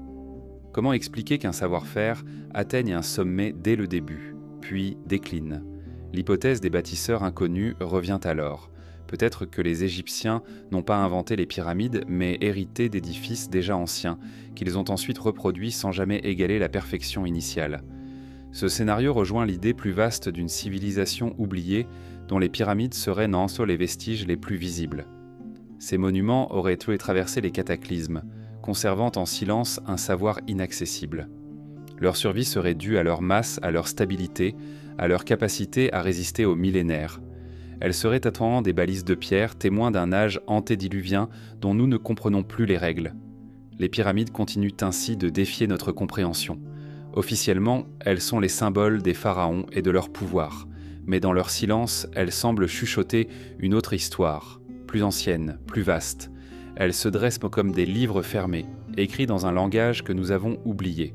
Leur origine réelle reste voilée, et tant que nous n'aurons pas trouvé la clé, elles continueront à poser la même question obsédante. Et si elles appartenaient à un monde d'avant, un monde dont nous ne gardons plus que des ombres, chaque cellule de notre corps est une archive. Dans les spirales de l'ADN se trouvent des millions d'années d'évolution, des traces invisibles de lignées disparues, des unions improbables et des héritages que nous portons sans les comprendre. La science moderne, en déchiffrant ce code biologique, a ouvert une porte inattendue, celle d'une mémoire silencieuse inscrite non dans les pierres ou dans les mythes, mais dans le sang même des vivants. Et cette mémoire suggère que l'homme n'est pas une lignée pure et unique, mais un carrefour d'humanités multiples, dont certaines ont disparu sans laisser d'autres traces que celles cachées dans nos gènes. Pendant longtemps, nous avons cru que l'Homo sapiens était apparu seul, triomphant, supplantant ses rivaux archaïques. Mais les découvertes génétiques du début du XXIe siècle ont bouleversé ce récit. Nous savons désormais que les humains modernes portent entre 1 et 4% d'ADN néandertalien, héritage de croisements anciens. En Asie et en Océanie, on trouve aussi des fragments d'ADN denisoviens, issus d'une lignée mystérieuse connue seulement par quelques ossements et dents découvertes dans une grotte sibérienne. Ces traces révèlent que notre espèce n'a pas émergé seule, mais qu'elle s'est métissée avec d'autres humanités. Ces rencontres ne furent pas des anecdotes isolées. Elles témoignent d'une cohabitation longue et complexe, faite de rivalités, mais aussi d'échanges et d'alliances. Chaque fragment d'ADN transmis est comme une cicatrice, mais aussi une empreinte persistante.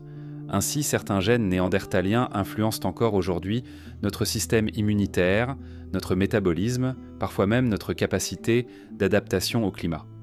Les Denisoviens, eux, auraient transmis aux populations tibétaines une mutation permettant de survivre aux hautes altitudes.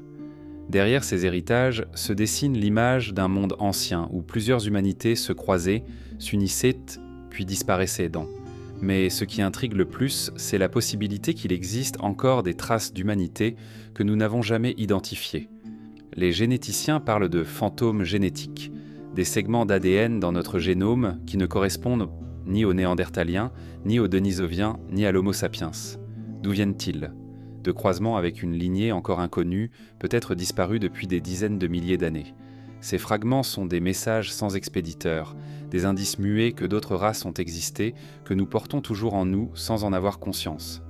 L'idée que notre sang contienne la mémoire de civilisations ou de races oubliées rejoint d'une manière étrange les mythes anciens. Les Néphilim de la Bible, nés de l'union entre les fils du ciel et les filles des hommes, pourraient être lus comme une métaphore de ces croisements entre espèces humaines. Les traditions grecques, qui racontent dans des unions entre dieux et mortels, semblent te porter le même écho. Les peuples amérindiens, eux, se décrivent parfois comme descendants d'êtres venus d'ailleurs, ayant mélangé leur sang avec celui des hommes. Ce qui semblait autrefois symbolique résonne soudain avec des données génétiques réelles. Mais au-delà des croisements identifiés, l'ADN pourrait receler encore d'autres mémoires. Certaines études ont montré que le génome humain contient des séquences qui ressemblent à des fragments viraux anciens, intégrés il y a des millions d'années. Ces virus fossiles, endormis dans nos gènes, sont comme des chroniques biologiques de catastrophes passées. Il rappelle que nous sommes le produit de rencontres improbables, de transmissions invisibles. Peut-être que dans ces strates enfouies se cachent aussi les traces d'humanité entièrement effacées du registre archéologique, mais encore présentes dans le code silencieux de nos cellules. La mémoire génétique ne parle pas seulement d'ancêtres lointains, elle pourrait aussi contenir des réminiscences de plus subtiles. Les biologistes étudient depuis peu l'épigénétique, c'est-à-dire la manière dont l'environnement, le stress, la famine, la peur peuvent laisser une marque chimique sur l'ADN, marque qui peut se transmettre aux générations suivantes. Ainsi, un traumatisme vécu par des ancêtres peut influencer le fonctionnement biologique de leurs descendants, des siècles plus tard. C'est une mémoire non consciente inscrite dans le corps qui prolonge les expériences passées. L'histoire ne se trouve pas seulement dans les bibliothèques, mais aussi dans les gènes. Si l'on pousse cette idée plus loin, on peut imaginer que certains récits mythologiques, déluges, guerres de géants, catastrophes cosmiques, pourraient être l'expression symbolique de souvenirs profondément enracinés dans la mémoire génétique collective. Non pas une mémoire consciente, mais une empreinte transmise de génération en génération, qui trouve son langage dans le mythe et le symbole. Peut-être portons-nous encore dans notre sang le souvenir d'un monde disparu, d'un âge effacé, que nous racontons sans savoir pourquoi. L'archéologie génétique ne fait que commencer. Chaque séquençage, chaque étude révèle des surprises, des gènes qui ne devraient pas être là, des héritages qui défient nos chronologies. Les découvertes récentes montrent que l'Afrique, berceau de l'humanité, a abrité une diversité bien plus grande que nous l'imaginions. Des lignées entières, aujourd'hui disparues, auraient laissé une part de leur héritage dans les populations modernes. Cela signifie que notre histoire est celle d'une mosaïque, d'une multitude de peuples entrecroisés, dont beaucoup n'ont laissé aucune trace matérielle. La question devient alors vertigineuse. Jusqu'où cette mémoire génétique peut-elle remonter ? Et si certains fragments d'ADN portaient l'empreinte d'une humanité bien plus ancienne, aujourd'hui perdue, et si derrière ces fantômes génétiques se cachait la trace d'une civilisation oubliée, effacée par le temps mais toujours vivante dans nos cellules ? Nous croyons que l'oubli est total, mais il se peut que le corps lui-même conserve ce que l'esprit a perdu. Dans cette perspective, le sang humain devient une archive universelle, un livre vivant écrit dans une langue que nous commençons à peine à comprendre. Chaque mutation, chaque fragment étranger, chaque séquence inexpliquée est une note dans une symphonie millénaire. Nous portons en nous l'histoire de mondes disparus, de races oubliées, de catastrophes anciennes. Nos corps sont des monuments plus durables encore que les pyramides ou les mégalithes, car ils portent la mémoire de tout ce que l'humanité a été. Parmi tous les récits transmis à travers le monde, aucun n'a connu une telle universalité que celui du grand déluge. De la Mésopotamie à l'Inde, de la Grèce à l'Amérique, de l'Afrique à l'Océanie, presque chaque culture garde la mémoire d'une inondation titanesque, d'eau montant sans fin, engloutissant les terres et effaçant des civilisations entières. Ces histoires, souvent réduites à des légendes ou à des métaphores, possèdent cependant une constance troublante. Elles semblent parler d'un événement réel, survenu à une échelle planétaire, un cataclysme dont nous aurions hérité la mémoire collective. La version la plus connue est celle de la Bible. Noé, averti par Dieu, construit une arche pour sauver sa famille et les animaux de la terre. Les eaux montent en 40 jours et 40 nuits, effaçant toute vie avant de se retirer. Mais ce récit biblique est lui-même une reprise d'histoire des plus anciennes. Dans l'épopée de Gilgamesh, texte mésopotamien daté de plus de 4000 ans, on retrouve le personnage d'Utanapishtim, qui, prévenu par les dieux, échappe à une inondation mondiale grâce à une embarcation. Bien avant cela, les Sumériens racontaient déjà le mythe de Diusudra, sauvé d'un cataclysme par la bienveillance divine. En Inde, le Satapatha Brahmana rapporte que Manu, le premier homme, fut averti par un poisson divin de la venue d'un déluge. Il construisit une arche et survécut avec quelques sages, donnant naissance à une humanité nouvelle. Dans la mythologie grecque, Deucalion et Pyrrha échappèrent au cataclysme envoyé par Zeus et repeuplèrent la terre en lançant des pierres derrière eux qui se transformèrent en hommes et femmes. En Amérique centrale, les Mayas parlent d'un grand déluge qui mit fin à l'une des humanités précédentes. Les traditions des peuples Hopis en Amérique du Nord gardent aussi le souvenir d'une inondation destructrice, suivie d'un renouveau. Cette ubiquité interroge. Pourquoi tant de cultures, séparées par des océans et des millénaires, raconteront-elles la même chose ? Est-ce une coïncidence, une métaphore universelle de la purification et du recommencement ? Ou bien est-ce le souvenir codé d'un événement réel, gravé dans la mémoire humaine parce qu'il marqua un tournant décisif dans notre histoire? Les sciences modernes offrent un éclairage troublant. Vers 12 800 ans avant notre ère, à la fin du Drias récent, la Terre connut un bouleversement climatique brutal. Les températures augmentèrent rapidement, provoquant la fonte des calottes glaciaires et une montée vertigineuse du niveau des mers. En quelques siècles, parfois en quelques décennies, des régions entières furent submergées. Le niveau des océans s'éleva de plus de 100 mètres, engloutissant les côtes et effaçant toute trace de société établie le long des littoraux. Si une civilisation avancée avait existé durant l'âge glaciaire, ces villes auraient été détruites par ces eaux et leurs ruines reposeraient aujourd'hui sous la mer.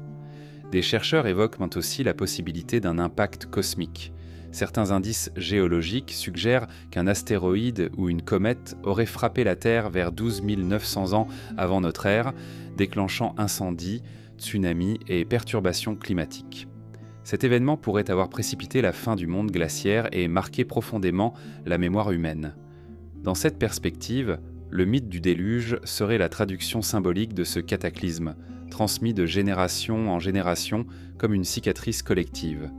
Les sites archéologiques sous-marins renforcent cette hypothèse. Dans le golfe de Cambay, au large de l'Inde, des structures gigantesques reposent aujourd'hui à plus de 30 mètres sous l'eau. Elles semblent dater d'au moins 9000 ans, ce qui correspond aux grandes inondations de la fin de la glaciation. Au Japon, les marches monumentales de Yonaguni, englouties dans l'océan, pourraient en témoigner d'un même destin. Même si leur origine naturelle ou humaine reste débattue, elles rappellent qu'une grande partie de l'histoire de l'humanité dort aujourd'hui sous les mers. Le déluge n'est pas seulement une histoire de destruction. Dans tous les récits, il marque aussi un recommencement. Après les eaux, une humanité nouvelle émerge, guidée par quelques survivants. Ceux-ci, porteurs du souvenir de l'ancien monde, transmettent un héritage fragmentaire aux générations suivantes. C'est ainsi que de nombreux peuples se considéraient comme enfants des rescapés, héritiers d'une tradition venue d'un âge perdu. Cette idée rejoint celle d'une civilisation oubliée, effacée par les eaux, mais dont les survivants auraient semé des bribes de savoir dans différentes régions du globe. Certains mythes précisent de même que les survivants furent des instructeurs. En Amérique du Sud, Viracocha, décrit comme un homme barbu venu des eaux, enseigna aux peuples andins l'agriculture et les arts. Au Mexique, Quetzalcoatl, le serpent à plumes, aurait guidé les hommes vers la connaissance après une grande destruction. Dans les récits mésopotamiens, les sages appelés Apkallu, demi-divins, instruisirent les hommes et Hekut après le déluge. Ces figures se ressemblent étrangement. Êtres venus après une catastrophe, porteurs de savoirs anciens, fondateurs de civilisations nouvelles. Était-ce une simple invention symbolique ou la mémoire déformée de véritables survivants d'un monde englouti? La question du déluge touche à quelque chose de profondément enfoui dans l'esprit humain. Elle rappelle que l'histoire n'est pas linéaire, mais faite de cycles, destruction et renaissance, oubli et souvenir. Chaque vague efface ce qui précède, mais laisse derrière elle des traces indélébiles. Les mythes, les pierres et peut-être même notre génome gardent la mémoire de cet effondrement. Le déluge, dans ce sens, n'est pas seulement un récit de fin, mais le seuil d'un recommencement, le passage d'un âge ancien à un âge nouveau. Ainsi, derrière les eaux mythiques, se profile l'image d'une frontière. Une frontière entre le monde antédiluvien, celui d'une humanité plus ancienne, peut-être plus avancée, et le monde post-diluvien, celui que nous connaissons. Ce qui fut perdu sous les flots ne nous parvient plus que par fragments, récits symboliques, ruines englouties, traditions orales. Mais dans l'insistance universelle de ce mythe, il y a comme une vérité cachée, un souvenir que l'humanité refuse d'oublier, même après des milliers d'années. Depuis les premiers feux allumés dans la nuit, l'homme lève les yeux vers le ciel. Là-haut, les étoiles dessinent des cartes invisibles, des chemins d'éternité. Avant l'écriture, avant les cités, avant même l'agriculture, elles furent les premiers repères, les premières archives. Mais leur rôle dépasse la simple orientation. Partout sur la Terre, les peuples ont raconté que leur origine ou leur destin étaient liés aux étoiles, comme si celles-ci n'étaient pas seulement des points lumineux, mais les gardiennes d'une mémoire plus ancienne, peut-être héritée d'un âge oublié. Les civilisations antiques plaçaient sur les astres au cœur de leur cosmogonie. Les Égyptiens alignèrent leurs pyramides sur la ceinture d'Orion et sur Sirius, l'étoile brillante qui annonçait la crue du Nil. Les temples de Karnak et d'Abou Simbel étaient orientés de telle manière que la lumière du soleil pénétrait jusqu'au sanctuaire dans des dates précises bondes de l'année. Ces choix ne relevaient pas seulement de la symbolique religieuse, ils traduisent une connaissance astronomique avancée, acquise bien avant que l'astronomie académique n'existe. D'où venait ce savoir ? Les prêtres égyptiens affirmaient en un qu'il leur avait été transmis par les dieux, héritage d'un temps plus ancien que les pharaons eux-mêmes. Les Sumériens, premiers inventeurs de l'écriture, représentaient en Inde déjà les étoiles avec une précision remarquable. Leur zodiaque, leur récit d'Anunnaki venu du ciel et leur calcul du mouvement des planètes laissent penser qu'ils héritaient d'une tradition plus vaste encore. Comment, au IIIe millénaire avant notre ère, avaient-ils acquis une telle maîtrise des cycles célestes ? Peut-être parce qu'ils n'avaient pas inventé ce savoir, mais qu'ils le transmettaient depuis un passé plus lointain, codé dans les récits et les rituels. Dans le monde grec, les mythes relient systématiquement les héros et les dieux aux constellations. Callisto, changé en ours, devint la grande ours. Orion le chasseur géant fut placé parmi les étoiles. Ces récits ne sont pas de simples histoires poétiques. Ils montrent comment chaque événement mythique se projetait dans le ciel, comme si les étoiles étaient la véritable archive de l'humanité. Les Grecs disaient que les dieux inscrivent en sang dans le ciel ce qui ne doit pas être oublié. Les peuples d'Amérique partagent cette même conviction. Les Mayas et les Aztèques structuraient sur leur calendrier en fonction des cycles de Vénus et des Pléiades. Leurs temples, comme celui de Chichén Itzá, sont construits de manière à ce que, lors des équinoxes, une ombre en forme de serpent descende le long des marches, incarnation céleste de Quetzalcoatl. Les Incas, eux, lisaient en le ciel, non seulement dans les étoiles, mais aussi dans les espaces sombres entre elles. Pour eux, les constellations noires, formes créées par les zones obscures de la Voie lactée, guideront l'agriculture et la vie rituelle. Dans le Pacifique, les navigateurs polynésiens traversaient et coursaient des milliers de kilomètres d'océan sans instruments, guidés uniquement par les étoiles. Mais au-delà de l'orientation, leurs récits parlent d'ancêtres venus des constellations, guides cosmiques ayant appris aux hommes l'art de la navigation et de la survie. Les aborigènes d'Australie, dans le temps du rêve, affirment que leurs ancêtres créateurs sont descendus du ciel pour façonner le monde, et que les étoiles sont la demeure de ces esprits. Partout on retrouve cette même conviction. Les étoiles ne sont pas seulement des repères, elles sont une origine, un héritage. Les Dogons du Mali offrent un exemple particulièrement troublant. Leur tradition orale décrit avec précision le système de l'étoile Sirius, mentionnant l'existence d'une petite étoile compagne invisible à l'œil nu, Sirius B, ainsi que sa révolution en 50 ans. Ces connaissances, confirmées par l'astronomie moderne seulement au XXe siècle, interpellent. Comment un peuple sans instruments optiques pouvait-il les posséder ? Les Dogons affirment qu'elles leur furent données par les Nomos, des êtres venus de Sirius. Mythe ou mémoire d'un savoir oublié, la coïncidence reste frappante. Les étoiles semblent aussi liées à l'idée de cycle. Dans de nombreuses cultures, elles marquent le rythme des ères cosmiques. Les hindous parlent des yugas, vaste période de création et de destruction liées au mouvement des astres. Les mayas concevaient le temps comme une roue cosmique où les éclipses et les alignements stellaires annonçaient comment la fin des âges. Pour les peuples anciens, le ciel n'était pas seulement un décor, mais une horloge, un livre ouvert où se lisait le destin de l'humanité. Certains chercheurs modernes avancent que cette obsession universelle pourrait être la trace d'un héritage commun, transmis depuis une civilisation antérieure. Une culture disparue aurait légué à ses descendants la connaissance des cycles célestes, qui se seraient fragmentés en mythes et en rituels. Dans cette hypothèse, les alignements astronomiques des monuments ne seraient pas des coïncidences, mais les vestiges d'une science ancienne codée dans la pierre pour survivre au cataclysme. Il est troublant de constater que beaucoup de monuments les plus anciens du monde sont orientés vers des étoiles précises. À Göbekli Tepe, certains piliers semblent représenter des constellations, telles qu'elles apparaissaient il y a plus de 11 000 ans. À Stonehenge, les pierres marquent le lever du soleil au solstice, mais certains alignements concernent aussi la Lune et des étoiles particulières. Au Mexique, Teotihuacan est orienté selon les mouvements célestes et ses avenues principales correspondent à des alignements astronomiques. Pourquoi cette obsession mondiale pour le ciel, si ce n'est parce qu'il contenait un message, une mémoire que les anciens voulaient préserver ? La science contemporaine parle parfois de « religion des étoiles », mais ce terme simplifie trop, car derrière les rituels, on trouve une connaissance pratique, les cycles agricoles, la navigation, le calcul du temps. Mais au-delà du pragmatique, il y a l'impression que les étoiles étaient considérées comme des ancêtres, des maîtres. Leur position dans le ciel devenait un langage, une grammaire universelle. Les mythes, en les reliant aux héros et aux dieux, traduisaient en son dans l'imaginaire ce qui était déjà inscrit dans la pierre et dans le ciel. Peut-être que les étoiles furent dans le premier livre de l'humanité, un livre offert à tous, visible par chacun, mais lisible seulement par ceux qui savaient déchiffrer ses motifs. Et peut-être que ce savoir n'était pas né avec nous, mais transmis par d'autres, héritage d'un âge où les hommes n'étaient là pas seuls à regarder vers le ciel. Sous la surface calme des mers se cache un monde englouti. Là où les vagues s'étirent aujourd'hui, des plaines fertiles s'étendaient autrefois, habitées par des peuples dont il ne reste presque rien.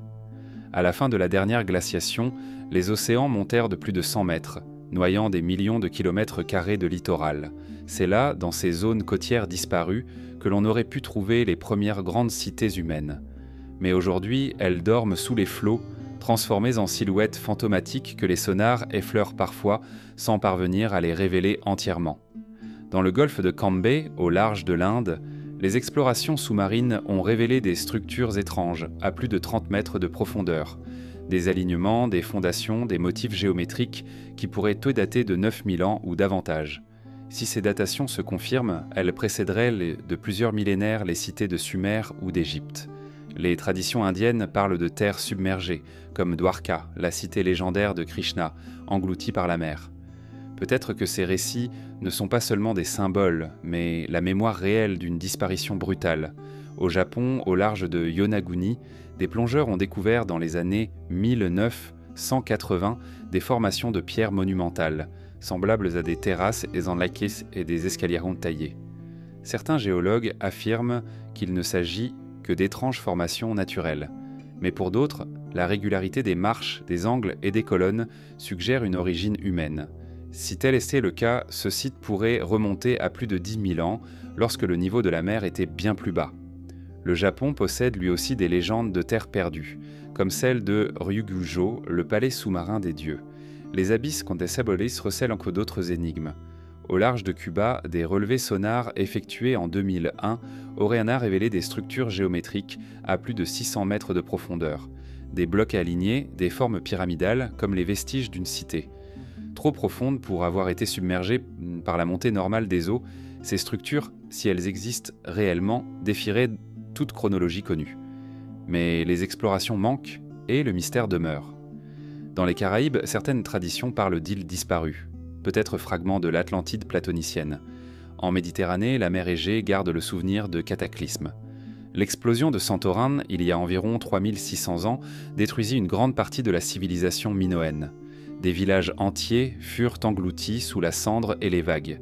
Mais au-delà de ce drame historique, les légendes grecques parlent aussi d'îles disparues, de royaumes effacés par la mer. Peut-être que ces récits ne sont que des reflets d'événements locaux, ou peut-être les vestiges d'une mémoire beaucoup plus ancienne, celle des submersions massives de la fin de l'âge glaciaire. Plus au nord, la mer du Nord recouvre ce que l'on appelle Doggerland, une vaste plaine qui reliait autrefois l'Angleterre au continent européen. Il y a à peine 8000 ans, ce territoire était encore habité par des chasseurs-cueilleurs.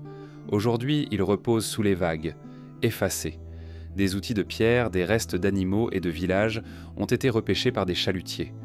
Ce monde perdu rappelle que nos cartes modernes ne reflètent pas le monde ancien. Des civilisations entières ont pu exister sur des terres désormais invisibles.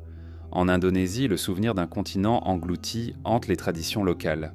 Les légendes parlent de terres vastes, submergées après un cataclysme. Certains chercheurs associent ces récits à Sundaland, une région immense qui reliait, autrefois, les îles actuelles de Sumatra, Java et Bornéo au continent asiatique. Lorsque les mers montèrent, ces territoires furent noyés. Était-ce là le foyer d'une humanité oubliée dont les mythes se sont transmis sous forme de récits de déluges et de royaumes disparus ? L'idée de civilisation fantôme dans les abysses repose sur un constat simple. Si l'homme a toujours vécu près des côtes, alors la montée brutale des océans a effacé la majorité de ses premiers établissements. Les villages, les temples, les ports, tout cela dort sous des dizaines de mètres d'eau. L'archéologie terrestre ne peut les atteindre. Ce que nous croyons être le début de l'histoire n'est peut-être qu'un recommencement, un fragment rescapé d'un monde beaucoup plus ancien, dont les archives sont noyées. Certains mythes renforcent cette hypothèse. Les aborigènes d'Australie racontent que leurs ancêtres marchaient autrefois jusqu'à des terres aujourd'hui disparues sous l'océan. Les récits polynésiens évoquent des îles submergées, des royaumes effacés par les vagues. En Afrique, des contes parlent de cités englouties, sanctuaires des ancêtres. Ces récits, transmis oralement pendant des millénaires, coïncidant parfois avec des réalités géologiques. Ils pourraient être les vestiges d'une mémoire collective plus précise que nous ne l'imaginons. La science moderne commence à explorer ces abysses, mais les moyens restent limités. Les océans couvrent plus de 70% de la surface terrestre, et seule une infime partie a été étudiée en détail. Chaque plongée révèle des surprises. Grottes sous-marines ornées de peintures, structures artificielles possibles, traces d'occupation humaine là où il n'y a plus que silence. Ce que nous appelons civilisation pourrait n'être que la partie visible, émergée, d'un monde bien plus vaste dont la majorité repose encore sous l'eau. Les civilisations fantômes dans les abysses continuellement posent une question vertigineuse. Que reste-t-il de nous lorsque la mer reprend ses droits ? Peut-être que ce que nous cherchons, ces preuves d'âge intangible d'un âge oublié, n'a pas disparu, mais attend simplement, scellé par les profondeurs. Les abysses, loin d'être vides, sont des bibliothèques englouties, des archives minérales, où dorment peut-être encore les témoins de notre passé le plus ancien. L'histoire humaine telle que nous la racontons n'est pas seulement faite de découvertes et de traces conservées. Elle est aussi une immense perte. Ce que nous savons est minuscule comparé à ce que nous avons oublié. Chaque siècle efface plus qu'il ne transmet. Chaque catastrophe détruit des archives. Chaque empire tombé emporte avec lui ses récits, ses savoirs, ses bibliothèques. Pourtant, au-delà des accidents, il semble y avoir une force plus profonde. L'oubli, persistant, nécessaire comme si une main invisible veillait à recouvrir ce qui précéda notre monde.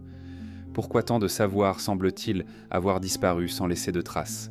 Les civilisations dont nous parlons, Sumer, l'Égypte, l'Indus, apparaissent soudainement, déjà accomplies, comme si elles héritèrent de quelque chose que nous ne voyons pas.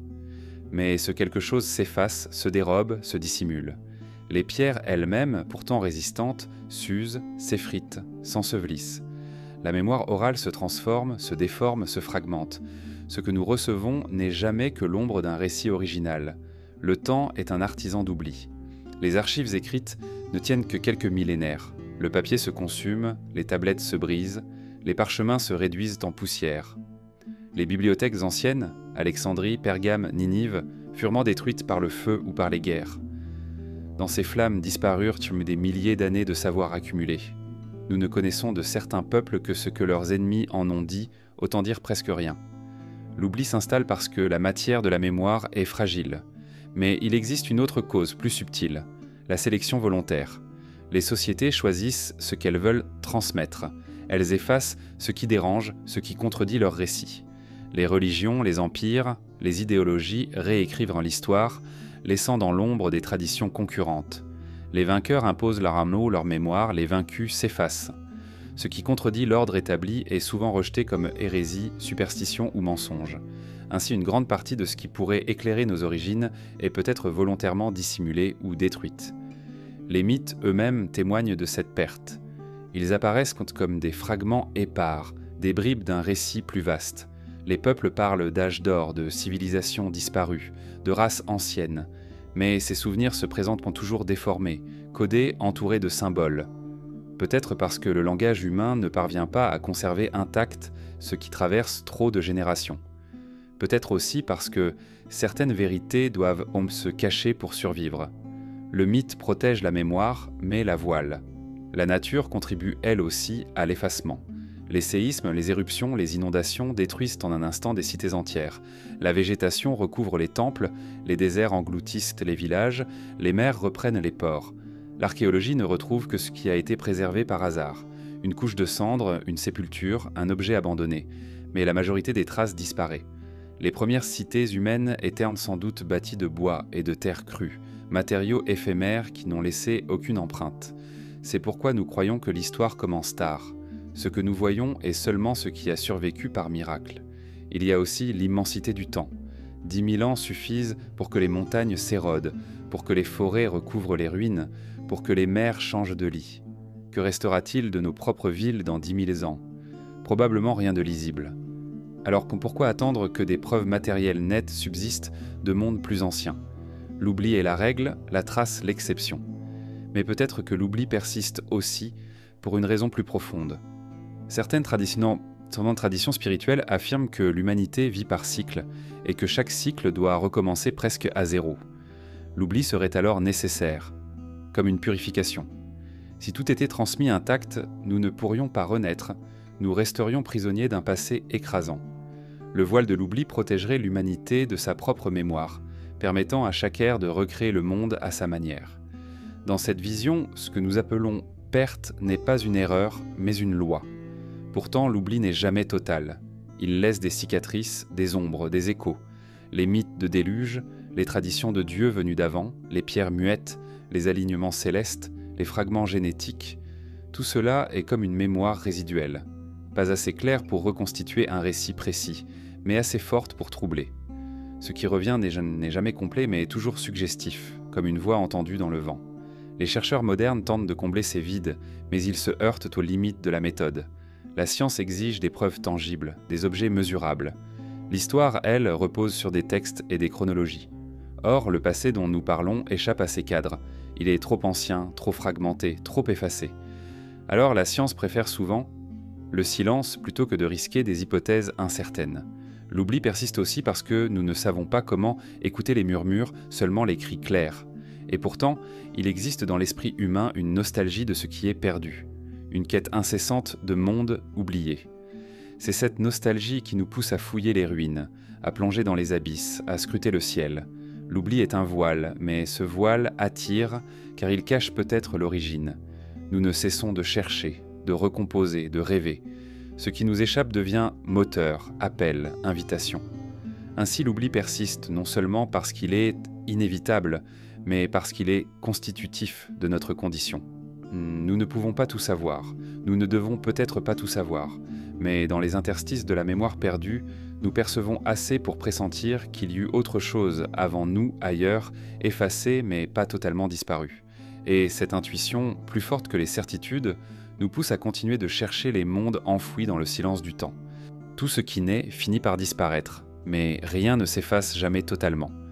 Dans le cycle des civilisations, l'histoire semble obéir à une loi secrète, l'élévation, la chute, puis la résurgence.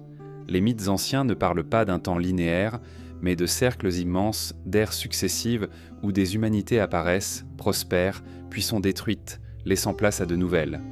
Derrière ces récits se devine une vérité troublante. Peut-être ne sommes-nous pas la première civilisation, mais seulement une variation de plus, destinée elle aussi à devenir un jour un souvenir brisé. Les hindous décrivent ces cycles cosmiques sous le nom de yugas. Chaque ère, disent-ils, voit l'homme s'éloigner progressivement de la vérité originelle, sombrant dans la décadence, jusqu'à ce qu'une catastrophe efface tout pour recommencer. Les Grecs parlaient alors de l'âge d'or, suivi de l'âge d'argent, puis de l'âge de bronze et enfin de l'âge de fer, sombre et imparfait. Les Mayas concevaient le temps comme une succession de soleils, chacun détruit par un cataclysme, l'un par le feu, l'autre par l'eau, un autre encore par les vents. Nous vivrions aujourd'hui sous le 5e soleil en attendant le suivant. Ces visions partagent une même certitude. Notre monde n'est qu'un cycle parmi d'autres. Avant nous, d'autres mondes existaient. Après nous, d'autres viendront. L'oubli n'est donc pas une fin, mais une étape. Chaque effacement prépare un retour, chaque chute ouvre la voie Tienanra à une renaissance. Les mondes perdus ne sont pas définitivement détruits. Ils reviennent, transformés de renaissance sous d'autres formes, porteurs de souvenirs estompés mais jamais totalement effacés. Les monuments anciens témoignent peut-être de ce retour. Lorsque nous voyons surgir des cités déjà construites, des pyramides déjà parfaites, des sanctuaires alignés sur les étoiles dès les premiers pas de l'histoire officielle, nous observons en réalité une réémergence. Les savoirs n'ont pas été inventés à partir de rien. Ils ont été retrouvés, réactivés, hérités de survivants d'un monde antérieur. Ainsi, chaque civilisation porterait en elle des fragments de celles qui l'ont précédée, comme un feu transmis de flambeau en flambeau. Même dans nos corps, cette logique du retour est présente. Le génome humain garde les cicatrices de lignées disparues. Les gènes des Néandertaliens, des Denisoviens et d'autres humanités inconnues persistent en nous. Nous sommes la résurgence de toutes ces races, la continuation de leur monde perdu. De même, nos mythes, nos rêves et nos visions semblent se parfois répéter des motifs très anciens, comme si la mémoire archaïque revenait par vagues, imposant des archétypes universels. Le déluge, le héros sauvé, la chute des géants, l'île engloutie. Les océans, eux aussi, rejouent dans ce cycle. Ils prennent et redonnent, ils engloutissent des côtes entières, puis révèlent, au gré de l'érosion ou du hasard, des ruines oubliées. Dans quelques millions d'années, ce qui reste de nos villes sera peut-être transformé en strates fossiles, et de nouveaux êtres, peut-être humains, peut-être autres, s'interrogeront sur ces fragments de béton et de métal. Ils inventeront leur propre mythe, parlant d'une race ancienne qui domina la Terre avant de disparaître. Ainsi, l'histoire recommence toujours, sous des formes différentes, mais avec les mêmes refrains. Il existe dans l'imaginaire collectif une nostalgie diffuse, celle d'un âge perdu que nous pressentons sans pouvoir le décrire. C'est ce qui fait la force des récits de l'Atlantide, des géants, des dieux anciens. Ils nous rappellent que nous appartenons à une continuité plus vaste, dont nous ne sommes qu'un chapitre. Le sentiment d'inachevé, d'un savoir manquant, d'une origine effacée, alimente cette nostalgie. Elle est peut-être la trace de notre intuition que l'éternel retour est réel, que ce qui a été revient toujours, transformé mais reconnaissable. Même la science moderne commence à percevoir la cyclicité. Les climats suivent des rythmes longs, les espèces apparaissent et disparaissent en vagues successives, les sociétés humaines connaissent des âges de croissance et de décadence. Arnold Toynbee, historien du XXe siècle, écrivait que toute civilisation finit par mourir, mais que l'idée de civilisation, elle, renaît ailleurs, autrement. C'est une loi de l'histoire. Les mondes s'effondrent, mais l'élan humain persiste. Peut-être que cette loi dépasse l'humanité, peut-être que la Terre elle-même respire par cycle, créant et effaçant des civilisations à l'échelle des airs.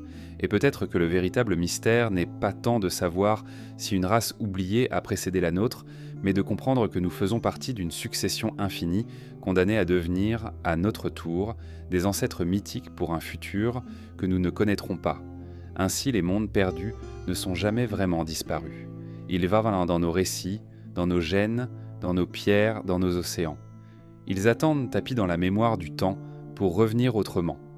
L'éternel retour n'est pas une idée abstraite, c'est le battement même de l'histoire, le souffle des âges qui efface et redessine inlassablement.